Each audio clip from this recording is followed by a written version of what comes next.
Hey guys, GHAZZY TV here with another Diablo 4 video, and this one talking about the latest dev stream that they just announced, the Season 1 called Season of the Malignant, coming out on July 20th. Now, I made a couple notes, so I'm going to bring them up here on my other screen. And I just want to point out that having both Diablo Immortal and Diablo 4 in the same dev stream felt wrong, and also felt kind of bad towards the DI employees that they had to be put out towards the toxicity of the chat, because they were not nice. Neither were my chats, I'll be honest. Be kind, boys. It's not their fault. I don't think it was good to have them in the same approach. I will say this, though, as the dev stream did include Diablo Immortal, that like this Blood Knight class that they released, it felt kind of unfitting for the franchise, not gonna lie. But it seems like it was more of a decision made based off popularity within the gaming genre and Castlevania, the Rising, and it was just a popularity decision rather than it fitting the franchise. I don't know. Let me know what you guys think of it in the chat, in the comments below. So moving over to Diablo 4, there's a couple things I wanted to mention. First off, they have the patch for Season 1 coming out on July 18th. You can actually play the new stuff, which is including quite a few new things, which will be available in the game in the Eternal Realm, whereas the actual season and the Battle Pass will be available on July 20th. I am personally flying off to New Zealand the 23rd of July, so I'll see how I'm going to do this. Obviously, I'll be playing Season 1 on launch, and we'll see how much I have time for before I fly over to New Zealand, prepping for ExileCon leading into the new League release. Outside of that, they did say that just after this in recording live on stream right now, they're going to have patch 1.4 coming out in Diablo 4, which I have yet to see. So it'll be very interesting to see if we see some of the long-awaited changes. Rod did say that they wanted to be as reactive as possible by listening to the community and taking in feedback and criticism and then patching the game. Now, I think that's really good. It's a really good trait, and it really sounds great to hear that the company are going out on a dev stream saying, hey, we hear you, we listen to you, we're making changes based on the feedback. But honestly, deep in, I really just feel that with $1 million company like this, they're not some indie company working from a fucking basement, okay? They should be, in more cases than not, with a lot of the feedback and criticism provided and things that don't work, things that are bugging, things that are glitching, but most importantly, things that just straight up doesn't work, should be proactively handled. It's $1 million company. Great that you hear us. Great that you're listening to the community. But where is the proactive changes? They should have done ages ago, even before beta in many cases. Now, that aside, I think that we should just talk about the Season 1 stuff, because that was the main topic of this dev stream. Now, first off, I want to point out that I currently am a player that has played, I'm about to hit 400 hours in this game. I have soon to be 3 level 100s. I have another 89, all Necromancers for that matter. But outside of that, the Season 1 is called Season of Malignant, which is apparently going to be a story that actually was kind of fun to hear that they're going to present a story, because Diablo 4's story is really good. And this is something that happens right after the D4 main campaign. So that seems like a really cool thing to actually engage with, especially for the more casual player base, or the people that want to engage with the story more so than the actual end game.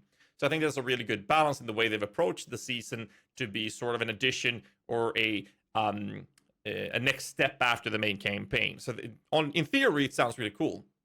So these Malignants is basically based on a way where they have random elites have a chance to be a malignant elite. And then when you kill this, it will drop an item that you can interact with, which will respawn the elite to be even stronger and attract more malignant enemies. You kill the stronger version of the elite, and it will drop you a caged heart. Now, this caged heart is essentially a random modifiers on this that you can use as a gem to socket into your gear with the appropriate Path of Exile colors. I mean, socket colors in your gear.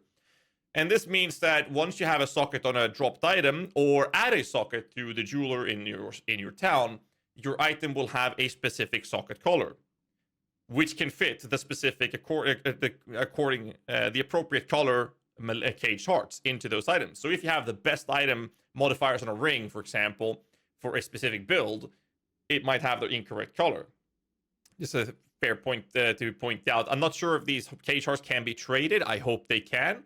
But it seems to be like these cage hearts are supposed to be like super strong. So I do like the idea of it. The idea of seasons, similar to back in D3, is supposed to give us more strength and more powers with new engaging mechanics and monsters to engage with in the game.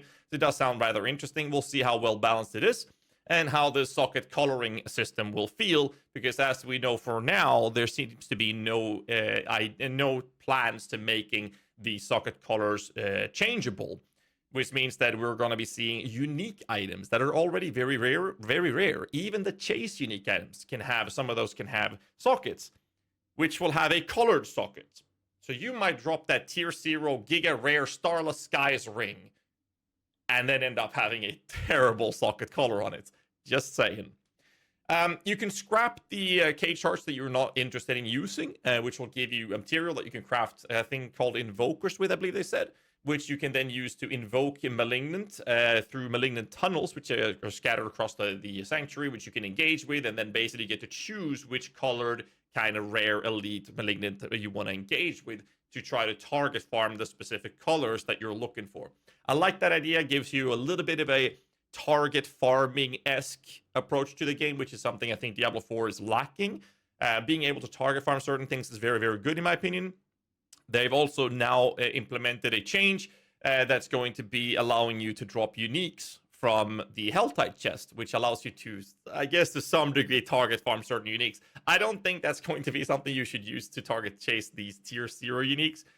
But for example, some Necromancer minion builds with a Ring of Mendel can then choose to try to target farm Ring of Mendel, so that after dropping 611, 40,000, 42.6 different Mother's Embrace, you'll finally get your Ring of Mendel, which is a good thing, obviously.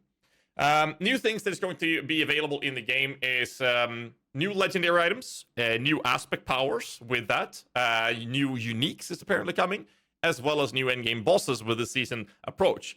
Now, the endgame bosses, or these bosses through the Malignant season, is exclusive to the season content.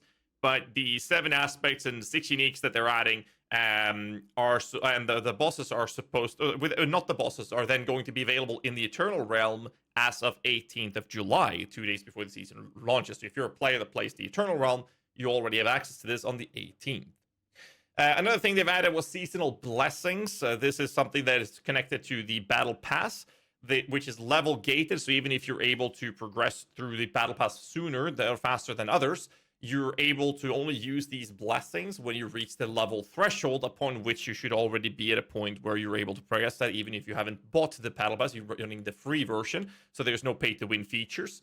These blessings consists of 4 different upgrades from a variety of different things that you can add, such as adding a small extra experience boost on killing monsters, 3% per upgrade, 15% elixir duration, that you can upgrade 4 times, or even boosting gold earned from vendor sales, for example. Just a couple small bonuses to it. I'm not sure if it's too impactful, but the experience one sounds pretty fun. They also reconfirmed something they've confirmed several times over, but it doesn't seem like people have learned to listen. And that is that you'll actually have the Altars of Lilith, as well as map areas that are explored. So if I'm going to show you my race character I started with, all of those things will transfer from the Eternal Realm into the seasons, which means you're starting with that Renown, as well as the entire map's areas, as well as all the major cities' waypoints. So if I look at my map, I haven't explored everything, so I'm going to have to run through this later. But as you can see, the Renown will be areas discovered, which is 5 Renown for each zone, and this time 76, 51, 56, 54, 70 times 5 for each area, right? And Altars Lilith, you have 28 here, 33, 34, 31, and 34. Which approximately gives you a roughly 600 Renown that you're starting with. You need to get 2,000 Renown to fill out the entire board, but it does mean that you're starting with the entire map explored, and you have at least the first 2 sessions will be done, which means you're starting out with 5 extra skill points and extra potion capacity on top of that. So that's basically how you can start off a season, as long as you've done this before the season launches. So if you haven't already, make sure you discover all the areas, pick up all the altars. They will be available for you by default when you start a new character in a seasonal realm. Outside of that, I don't think that there's much more to add, other than the fact that I feel like the the whole idea with them not fixing things proactively is very frustrating for me, because it seems like to me that they are getting a lot of praise when they say, hey, we're going to be very reactive to the feedback that we receive. And then we have so many problems with the game that is just not working, and it's very frustrating. And to me, it's just baffling that the company of this size does not work more proactively when it comes to these features.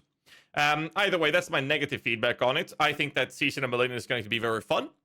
For me, as a Path of Exile main creator, the season is going to be very fun for me to play, because I can play the season moving into Path of Exile launch, and then when the Path of Exile launch is closing towards its middle end, then I'm able to go from there into the next season of Diablo 4. So I'm going to have very fun playing this, and hopefully we'll see some changes as they move forward, especially when it comes to like the Necromancer, as I've been obviously playing a lot of Necromancers, hitting about 400 hours soon.